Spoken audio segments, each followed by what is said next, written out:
A próxima pergunta é do Leonardo Novaes, ou Novaes, nosso presidente da Juventude do PSDB do Rio de Janeiro. Pode falar, Leonardo. Valeu, obrigado, cara. Primeiramente, eu gostaria de agradecer e parabenizar aí a Júlia, né, pelo encontro, e ao nosso governador, que muito nos inspira, né, e é uma fagulha de esperança aí no PSDB, né, fazendo aí a melhor gestão do país. Governador, no início da sua fala ali, rapidamente, o senhor falou que o Rio Grande do Sul era o estado com o maior déficit da Previdência, né? Infelizmente, aqui no Rio de Janeiro, nós em 2017 estávamos atrás de vocês, né, com o terceiro maior déficit, vinha São Paulo, Rio Grande do Sul e Rio de Janeiro, sendo que vocês fizeram a reforma de vocês, São Paulo também fez a deles, eu acho, e Rio de Janeiro segue de 2017 para cá sem reforma. Então a gente tem tudo aí para, infelizmente, passar vocês nessa disputa de estado mais endividado. A minha pergunta é a seguinte: o presidiário, né, Luiz Inácio Lula da Silva, ele deu uma fala aí lamentável nesses dias, praticamente agradecendo a pandemia, dizendo que ela iria mostrar para a população o real papel do Estado e o como era importante. Isso claramente foi um ataque aí às políticas pseudo-liberais, né, que o governo do Bolsonaro e do Paulo Guedes tentaram implementar e também não conseguiram. E isso eu acho um absurdo, porque acaba impactando muito na política que nós liberais defendemos, né? De que o Estado ele precisa ser enxuto e efetivo, né? Pelo menos na minha opinião, o Estado não deveria ficar perdendo tempo administrando petróleo e minério, e sim focando em saúde, educação e segurança, que são as coisas primordiais. Eu não estou aqui querendo dizer que o senhor é um liberal, assim, 100%, né? Não estou querendo imputar isso ao senhor, mas qual seria a sua ideia, né, ou sugestão para que nós, liberais, pudéssemos, mesmo nesse momento de pandemia, defender que um Estado enxuto e efetivo seja a melhor solução? Bom, eu acho que a gente precisa ter clareza aqui. Eu sou liberal na economia, acho que a gente precisa ter uma visão liberal de respeito às liberdades de empreendedorismo, de iniciativa, e entendo que em alguns momentos onde há maior possibilidade das chamadas falhas de mercado, o Estado precisa regular, o Estado tem um papel regulador.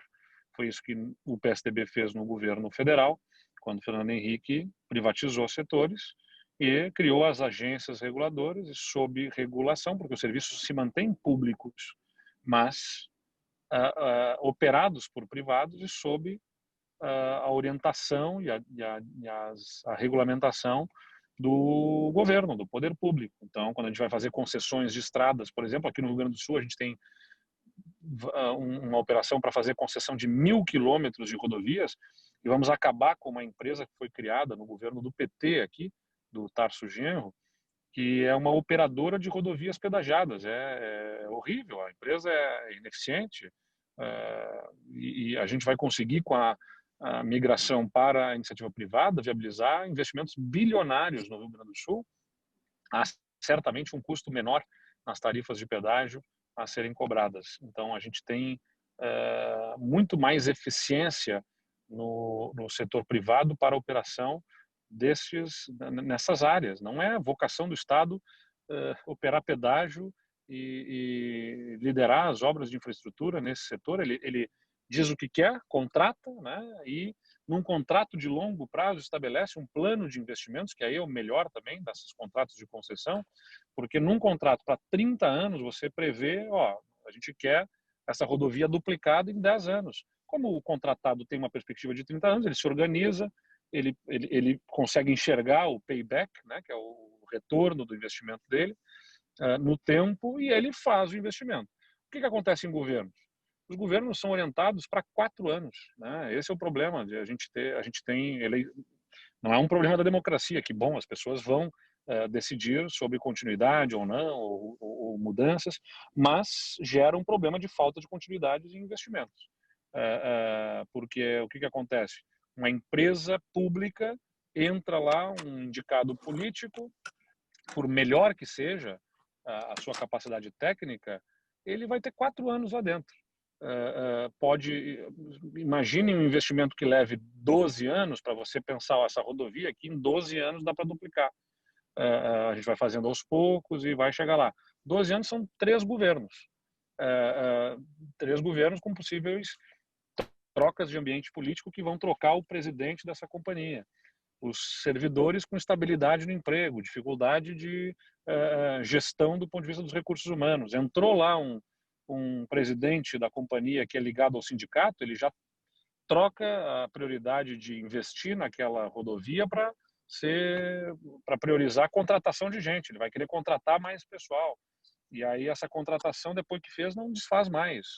A estabilidade gera um custo operacional para a companhia, que quem é que paga a conta é o cidadão, quando passar ali no pedágio dessa empresa. E aí depois entrou um cara muito bom, gestor, para fazer, mas ele já tem um custo alto operacional e aí não consegue fazer o investimento. Então vai gerando essa série de problemas. Por isso que o melhor é o governo ser um contratante.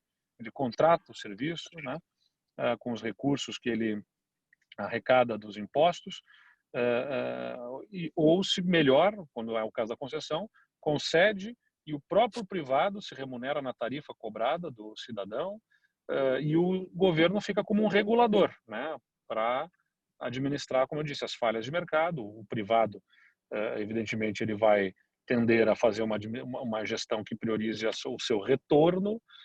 Então o governo está ali para, na regulamentação, dizer não, vai fazer aqui onde você vai ganhar dinheiro, mas vai fazer aqui também onde não vai ganhar, e nesse equilíbrio a gente vai atender todo mundo, e você vai ganhar dinheiro aqui e vai me atender nessa área, nessa região da cidade ou nessa região do estado, onde o retorno vai ser menor, mas você vai me entregar esse resultado. Então, acho que essa é a nossa orientação, né, do ponto de vista técnico.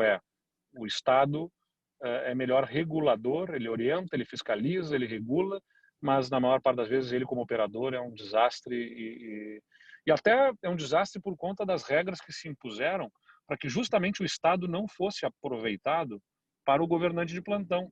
Por que o servidor tem estabilidade? Por que o Estado não consegue contratar o melhor? Ele tem que contratar o que na licitação oferece mais barato, e a licitação é aquela burocracia do cão para conseguir contratar. Porque as pessoas usam mal o Estado, né, os governantes. Então você cria uma série de burocracia, de amarra, que torna extremamente difícil para o governo executar qualquer coisa. Eu dizia, quando eu era prefeito lá, que para universalizar a coleta de esgoto em Pelotas precisaria 500 milhões de reais, e que por isso a gente estava conduzindo um processo para uma parceria público-privada, uma concessão na área de esgotamento sanitário para viabilizar esse investimento. Aí, para ilustrar para as pessoas por que eu era a favor da parceria público-privada, eu dizia, nem que alguém, em primeiro lugar, a prefeitura não tem os 500 milhões de reais. Em segundo lugar, mesmo que alguém vier com uma bolsa de dinheiro aqui, me disser, toma 500 milhões de reais, então faz direto à prefeitura o investimento, eu vou dizer, não, eu prefiro fazer para o privado, porque a gente não vai conseguir gastar os 500 milhões, porque a gente vai ter que licitar cada obra separadamente uma da outra. Você vai ter que licitar a estação de tratamento. Cada estação de tratamento vai ser uma licitação. Cada rede coletora num bairro vai ser uma licitação. Cada coletor tronco que leva dessa rede coletora para a estação de tratamento vai ser outra licitação.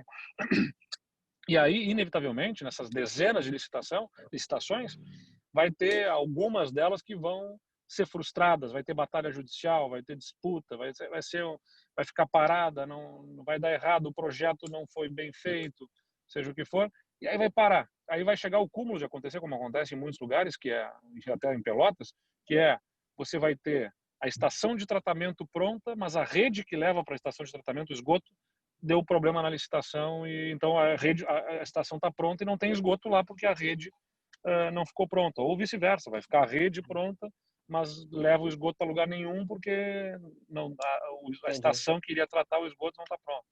Então, essa é a razão aí da gente pensar no privado, mas sem esquecer que o Estado tem um papel. Ele tem um papel como contratante, como regulador e fiscalizador.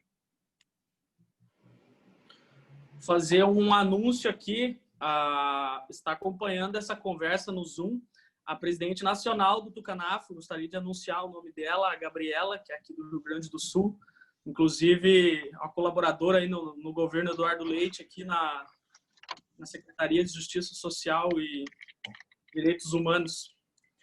A próxima pergunta é da Tabata Almeida, presidente da Juventude do PSDB do Distrito Federal. A Tabata também é assessora do senador Isalci Lucas, é um mandato bem atuante em defesa do Distrito Federal, mas também reconhecido pela pauta da educação.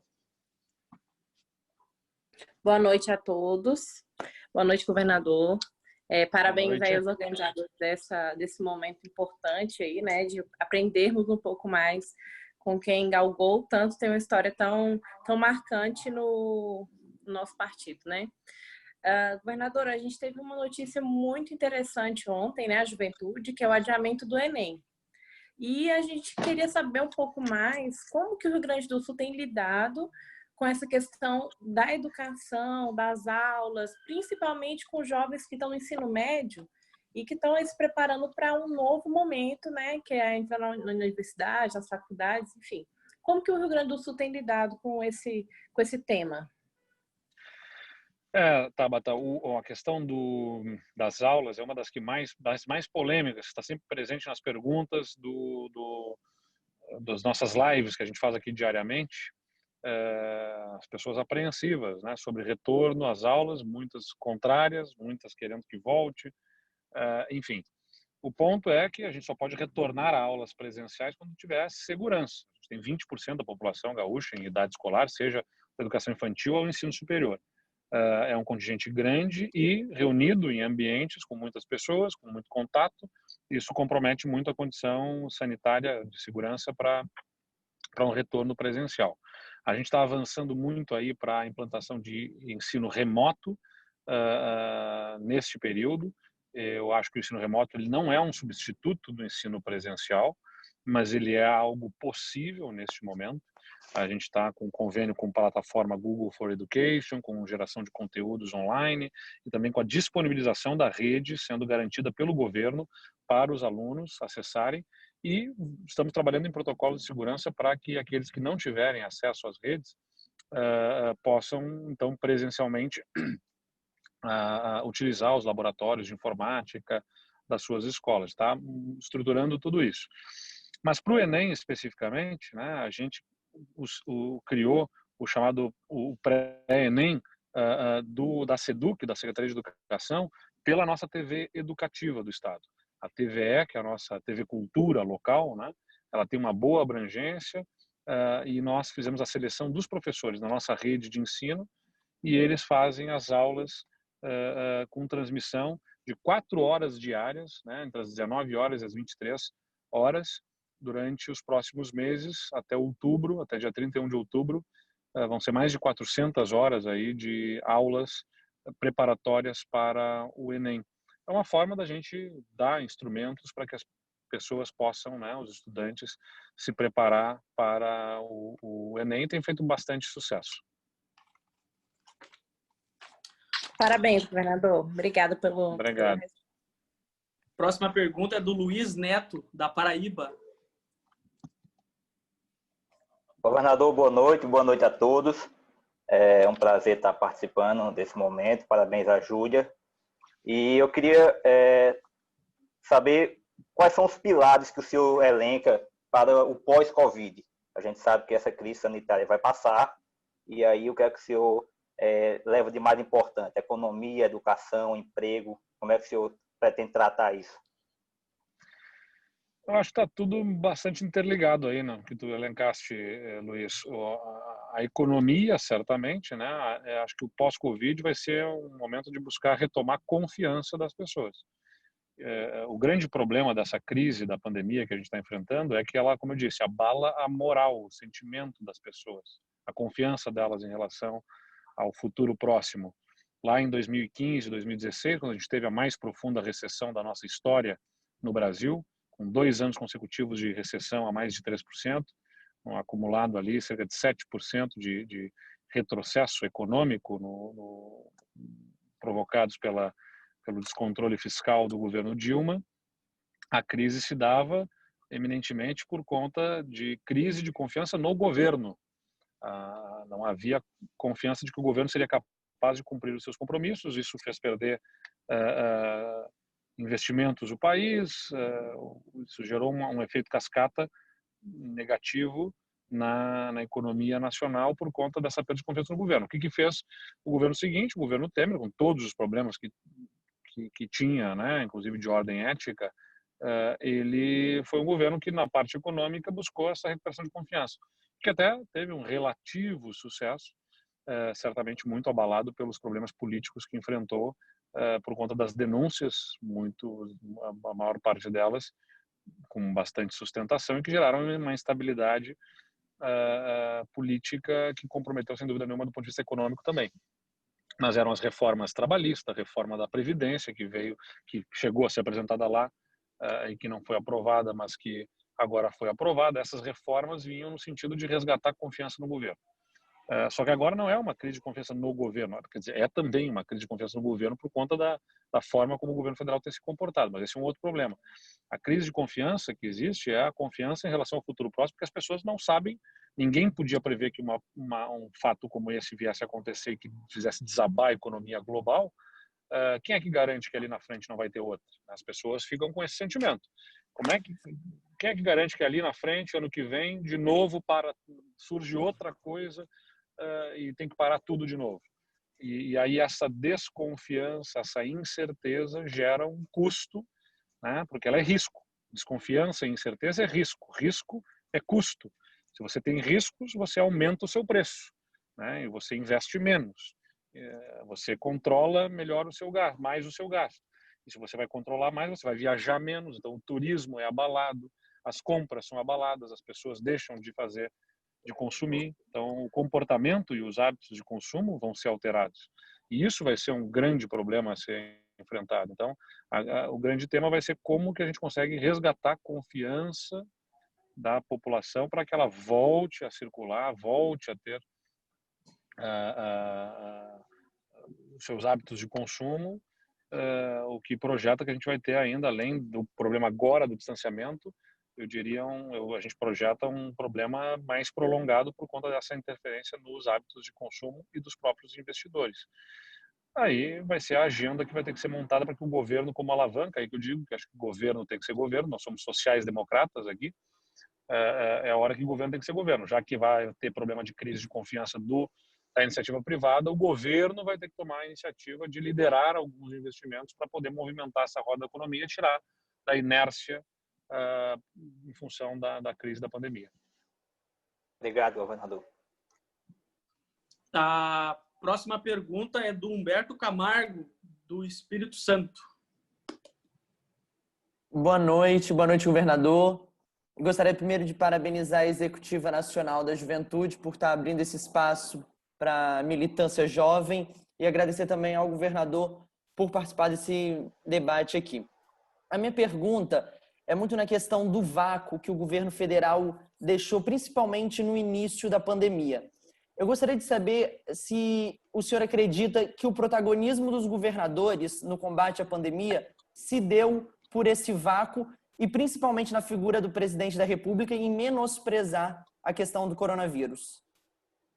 Sem dúvida, Humberto. Acho que aquela regra, né, não existe espaço vazio na política. Se você deixar o espaço, alguém vai ocupar. Nesse caso, mais do que um vácuo, foi a ausência total e deliberada do governo federal, aquela falta de ação naquele momento gerou a ocupação do espaço, em primeiro lugar, pelo próprio ministro da Saúde, né? E que gerou um problema político interno, porque o ministro ocupou muito espaço. Isso talvez tenha gerado outros problemas internos politicamente. Então, os governadores, eu digo, a gente tem que tomar providências. Evidentemente, se houvesse uma liderança, uma coordenação por parte do governo federal, não tiraria, não reduziria a nossa responsabilidade aqui na ponta. Mas estaríamos todos, de forma coordenada, puxando numa mesma direção. Acho que o primeiro efeito desta ausência do governo federal é perda de velocidade. O governo federal, o Ministério da Saúde, tem quadros técnicos, tem inteligência, tem histórico de outros enfrentamentos que são importantes nesse momento, né? Com orientações técnicas, a partir das suas normas e do seu conhecimento. Então isso faz falta. Na medida em que ele não apresenta isso, a gente tem que andar com as nossas próprias pernas. Nós temos também, evidentemente, estrutura. O Rio Grande do Sul é um estado bem estruturado do ponto de vista técnico. Nós buscamos as universidades, em nível local, montei conselhos com a sociedade civil, conselho científico, conselho econômico, né, um grande conselho da sociedade, nos ajudando, nos dando suporte, e comitês técnicos específicos para nos dar também suporte para análise de dados, para avaliação e projeções do que ser feito. Então, isso nos deu muito respaldo para que a gente pudesse avançar. Mas, evidentemente, como eu falei, a coordenação do governo federal faz falta e gera problemas para o Brasil, dessa falta de coordenação, e até um efeito de imagem externa bastante negativa, né? Porque não é só ausência, é confronto, é estar no lado oposto do que se consagrou na ciência e no mundo, da fórmula de enfrentamento possível neste momento, que é o distanciamento. Então, isso tudo gera também uma imagem negativa do país que nos cobra um preço. Pessoal, todo mundo está vendo que o governador está fazendo uma viagem, né? Ele está arrumando para outro compromisso. E nós estamos encerrando a nossa 1 hora de conversa com ele. Agradecer a disponibilidade do nosso governador. E, governador Eduardo Leite, a gente pede, por favor, que o senhor deixe para a juventude do PSDB uma mensagem de encerramento, uma mensagem para a juventude do PSDB, para a atuação política, para esse momento que a gente vive, um conselho, alguma coisa desse tipo. Olha, a minha mensagem aqui, acho que tem que ser de otimismo mesmo nessas dificuldades, né? A gente certamente vive momentos difíceis, mas ninguém entra na política buscando facilidades, né? Eu não entrei na política e não me lancei candidato esperando viver facilidades.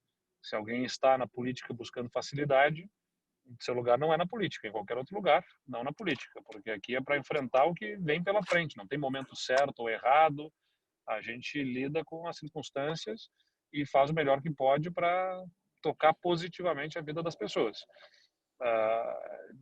E quero deixar minha mensagem de entusiasmo aqui pela nossa juventude.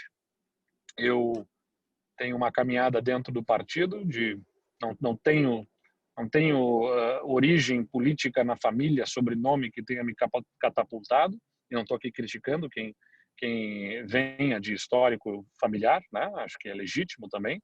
O que eu quero dizer aqui é que eu trilhei meu próprio caminho quando concorri a vereador com 19 anos. Tive uma expressiva votação que surpreendeu na minha cidade, não me elegi, mas tive uma das maiores votações entre todos os candidatos. Fiquei de fora por causa do coeficiente eleitoral, mas foi bom não ter sido eleito. Eu tive uma oportunidade de aprender por dentro, fui trabalhar na prefeitura, era assessor de um secretário, participei de conselhos municipais, do Conselho Municipal dos Direitos da Criança, do Conselho Municipal da Assistência Social, do Conselho de Cultura, fui me envolvendo, conhecendo os assuntos, conhecendo melhor a cidade, as pessoas, aprendendo por baixo e trilhando o caminho. Virei secretário municipal em seguida, de assistência social, depois fui secretário, chefe de gabinete do prefeito, virei vereador, concorri a deputado estadual, não me elegi deputado, aí acabei sendo presidente da Câmara de Vereadores, decidi que ia concorrer a prefeito aos 27 anos, muita gente achou que era um deboche aquilo, ganhei a eleição com a maior votação da cidade até então, só superada depois pela minha sucessora, a Paula, né, que era minha vice, que foi eleita. Então, o que eu quero trazer para vocês é trilhem o caminho, né, não esmoreçam aí. Não é fácil, os primeiros movimentos sempre são os mais difíceis, mas com trabalho, com dedicação e principalmente com conteúdo, né? Leiam muito, busquem a informação, porque a gente não está na política para um benefício pessoal, a gente está para oferecer de alguma forma resposta para os problemas dos outros. Então, acreditem aí nos seus caminhos. O país já passou por outras crises, nós vamos superar certamente essa crise que nós estamos vivendo também, e o país precisa de cada um de vocês. É um momento de renovação, mas não basta renovação em idade, tem que ter renovação com conteúdo, com ideias novas e ideias modernas, e por isso que a gente tem que oferecer uma contribuição qualificada na política. Obrigado por me ouvirem e desculpem aqui ficar balançando na nossa caminhada aqui no nosso vídeo. Muito obrigado a todos.